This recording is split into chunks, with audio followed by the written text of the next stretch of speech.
हाँ जी। तो आज से हम करेंगे यूजीसी नेट जेआरएफ में के हिंदी पाठ्यक्रम में शामिल संपूर्ण कहानियाँ। से पहली कहानी है चंद्रदेव से मेरी बातें। बंग महिला की ये कहानी है, सरस्वती पत्रिका में प्रकाशित हुई थी। भगवान चंद्रदेव, आपके कमलवत कोमल चरणों में इस दासी का अनेक बार प्रणाम। आज मैं आपसे 2-4 बातें करने की इच्छा रखती हूँ। क्या मेरे प्रश्नों का उत्तर आप प्रदान करेंगे?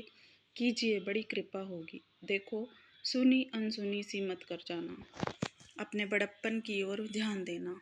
अच्छा, कहती हूँ, सुनो। मैं सुनती हूँ आप इस आकाशमंडल में चिरकाल से वास करते हैं। क्या यह बात सत्य है? यदि सत्य है तो मैं अनुमान करती हूँ कि इस सृष्टि के साथ अवश्य आपकी भी सृष्टि हुई होगी। तब तो आप ढेर दिन के पुराने बूढ़े कहे जा सकते हैं। आप इतने पुराने हैं तो सही, पर काम सदा से एक ही स्थान पर करते आते हैं। यह क्यों? क्या आपका डिपार्टमेंट का यहाँ अर्थ है महकमे में ट्रांसफ़र या बदली होने का नियम नहीं है? क्या आपकी गवर्नमेंट पेंशन भी नहीं देती? बड़े खेद की बात है। यदि आप हमारी न्यायशीला गवर्नमेंट के किसी विभाग में सर्विस या नौकरी करते होते तो अब तक आपकी बहुत कुछ पदोन्नति हो गई होती। यहाँ व्यंग्य किया गया है। और ऐसी पोस्ट पर रहकर भारत में कितने ही सूरमे नगर, पर्वत, जंगल और झाड़ियों में भ्रमण करते। अंत में इस वृद्ध अवस्था में पेंशन प्राप्त कर काशी ऐसे पुनीत और शांति धाम में बैठकर हरि नाम स्मरण करके अपना परलोक बनाते। पर बड़ी पर यह बड़ी भारी भूल हुई। भगवान चंद्रदेव, क्षमा कीजिए, आप तो अमर हैं। आपको मृत्यु कहाँ? तब परलोक बनाना कैसा?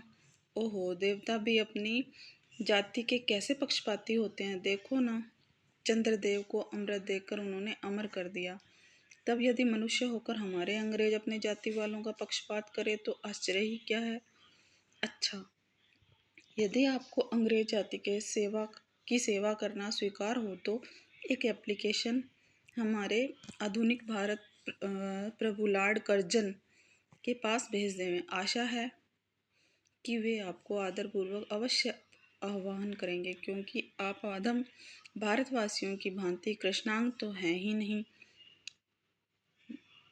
जो आपको अच्छी नौकरी देने में उनकी घोरांग जाति कुपित हो उठेगी। और फिर आप तो एक सुयोग्य, कार्यदक्ष, परिश्रमी, बहुदर्शी, कार्यकुशल और सरल स्वभाव के महात्मा हैं। मैं विश्वास करती हूँ कि लॉर्ड कर्जन हमारे भारत के स्थायी भाग्य विधाता बनकर आएंगे। तब आपको किसी कमीशन का मेंबर नहीं तो किसी मिशन में भर्ती करके वे अवश्य ही भेज देंगे, क्योंकि उनको कमीशन और मिशन दोनों ही अत्यंत प्रिय है। आपको आपके चंद्रलोक में जो रीति और नीति सृष्टि के आदिकाल में प्रचलित थे वे ही सब अब भी हैं। पर यहाँ तो इतना परिवर्तन हो गया है कि भूत और वर्तमान के आकाश पाताल का सा अंतर हो गया है। मैं अनुमान करती हूँ कि आपके नेत्रों की ज्योति भी कुछ अवश्य ही मंद पड़ गई होगी, क्योंकि आधुनिक भारत संतान लड़कपन से ही चश्मा धारण करने लगी है। इस कारण आप हमारे दीनहीन क्षीण प्रभु भारत को उतनी दूरी से भली भांति से न देख सकते होंगे। अतएव आपसे सादर करती हूँ कि एक बार कृपा करके भारत को देख तो जाइए। यद्यपि इस बात को जानती हूँ कि आपको इतना अवकाश कहाँ, पर अब 8वें दिन नहीं तो महीने में एक दिन अर्थात अमावस्या को तो आपके हॉलिडे अवश्य ही रहती है। यदि आप उस दिन चाहे तो भारत भ्रमण कर जा सकते हैं। इस भ्रमण में आपको कितने ही नूतन दृश्य देखने को मिलेंगे, जिसे सहसा देखकर आपकी बुद्धि जरूर चकरा जाएगी। यदि आपसे सारे हिंदुस्तान का भ्रमण शीघ्रता के कारण न हो सके तो केवल राजधानी कलकत्ता को ही देख लेना ही उचित होगा। वहाँ के कल कारखानों को देखकर आपको यह अवश्य ही कहना पड़ेगा कि यहाँ के कारीगर तो विश्वकर्मा के भी लड़कदादा निकले। यही क्यों आपकी प्रिय सहयोगिनी दामिनो, जो मेघों का आरोहण करके आनंद से अठखेलियाँ किया करती है, वह बेचारी भी यहाँ मनुष्य के हाथों का खिलौना हो रही है। भगवान निशानाथ, जिस समय आप अपनी निर्बल चंद्रिका को बटोरकर मेघमाला और पर्वतों की ओट से सिंधु को के गोद में जा सकते हैं, उस समय यही नीरदवासिनी विश्वमोहिनी सौदामिनी अपनी उज्ज्वल मूर्ति से आलोक प्रदान कर रात को दिन बना देती है। आपके देवलोक में जितने देवता हैं उतने वाहन भी हैं। किसी का गज, किसी का हंस, किसी का बैल, किसी का चूहा इत्यादि। पर यहाँ तो सारा बोझ आपकी चपला और अग्निदेव के माथे मढ़ा गया है। क्या ब्राह्मण, क्या क्षत्रिय, क्या वैश्य, क्या शूद्र, क्या चांडाल, सभी के रथों का वाहन वही हो रही है। हमारे श्वेतांग महाप्रभु गण को जहाँ पर कुछ कठिनाई का सामना आ पड़ा, झट उन्होंने इलेक्ट्रिसिटी को लापटका। बस कठिन से कठिन कार्य सहज से संपादन कर लेते हैं और हमारे यहाँ के उच्च शिक्षा प्राप्त युवक काठ के पुतलों की भांति मुंह ताकते रह जाते हैं। जिस व्योमवासिनी विद्युत देवी को स्पर्श कर तक करने का किसी का साहस नहीं हो सकता, वही आज पराए घर में आश्रित नारियों की भांति ऐसे दबाव में पड़ी है कि वह चू तक नहीं कर सकती। क्या करे, बेचारी के भाग्य में विधाता ने दासी व्रती ही लिखा था। हरि पदोद्वा त्रैलोक्यवासिनी सुरसरी के खोटे दिन आए हैं। वह भी अब स्थान स्थान में बंधनग्रस्त हो रही है। उनके वक्षस्थल पर जहाँ तहाँ मोटे वृहदाकार खंभे गाड़ दिए गए हैं। कलकत्ता आदि को देखकर आपके देवराज सुरेंद्र भी कहेंगे कि हमारी अमरावती तो इसके आगे निरी फीकी सी जान पड़ती है। वहाँ ईडन गार्डन तो पारिजात परिशोभित नंदन कानन को भी मात दे रहा है। वहाँ के विश्वविद्यालय के विश्वश्रेष्ठ पंडितों की विश्वव्यादिनी विद्या को देखकर वीणा पाणी सरस्वती देवी भी कहने लग जाएगी कि निसंदेह इन विद्या दिग्गजों की विद्या चमत्कारिणी है। वहीं के फोर्ट विलियम के फौजी सामान को देखकर आपके देव सेनापति कार्तिकेय बाबू के छक्के छूट जाएंगे, क्योंकि देव सेनापति महाशय देखने में खास बंगाली बाबू से जचते हैं और उनका वाहन भी एक सुंदर मयूर है। बस इससे उनके वीरत्व का भी खूब परिचय मिलता है।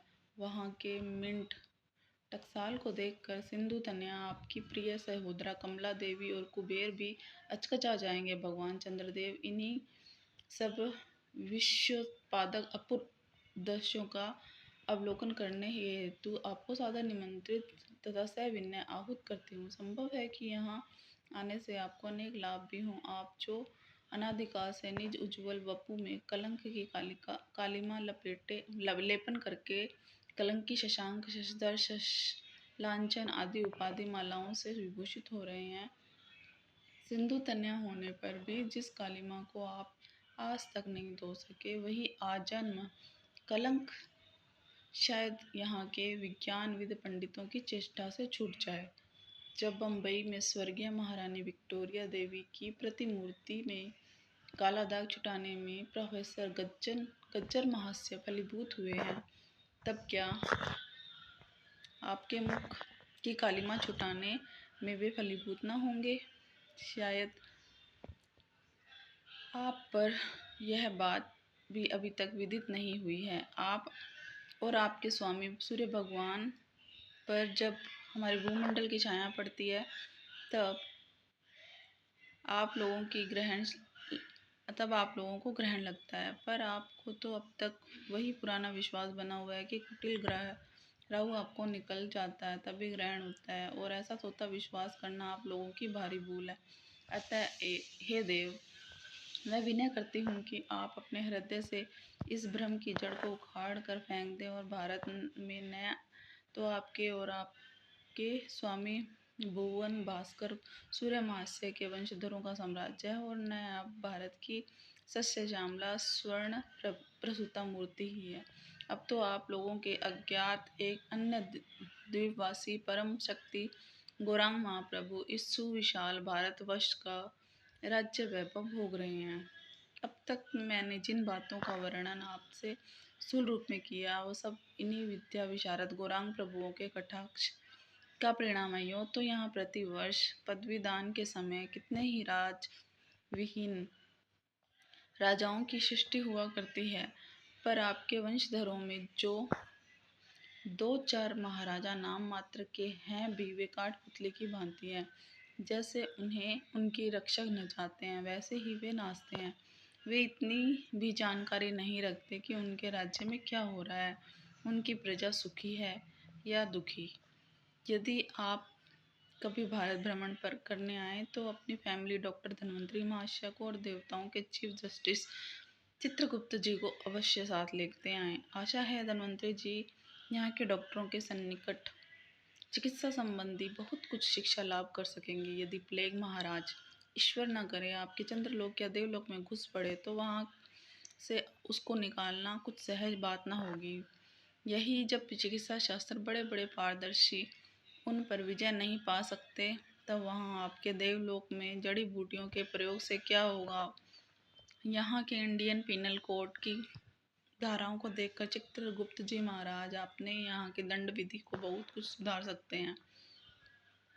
और यदि बोझ न हो तो यहाँ से दो चार टाइपराइटर भी खरीद ले जाएं। जब प्लेग महाराज के अपार अनुग्रह से अपने ऑफिस में कार्य की अधिकता होवे, तब उनसे उनकी राइटर्स बिल्डिंग के राइटर्स के काम में बहुत ही सुविधा और सहायता पहुंचेगी। वे लोग 2 दिन का काम 2 घंटे में कर डालेंगे। अच्छा, अब मैं आपसे विदा होती हूँ। मैंने तो आपसे इतनी बातें कही, पर खेद है आपने उनके अनुकूल या प्रतिकूल एक बात का भी उत्तर न दिया। परंतु आपके इस मौनावलंब को मैं स्वीकार का सूचक समझती हूँ। अच्छा, तो मेरी प्रार्थना को कबूल करके एक दफ़ा यहाँ आइएगा ज़रूर। एक बंग महिला ने ये वाली कहानी लिखी है, चंद्रदेव से मेरी बातें। यूजीसी नेट के पाठ्यक्रम में है। कृपया लाइक शेयर एंड सब्सक्राइब कीजिए। Thank you.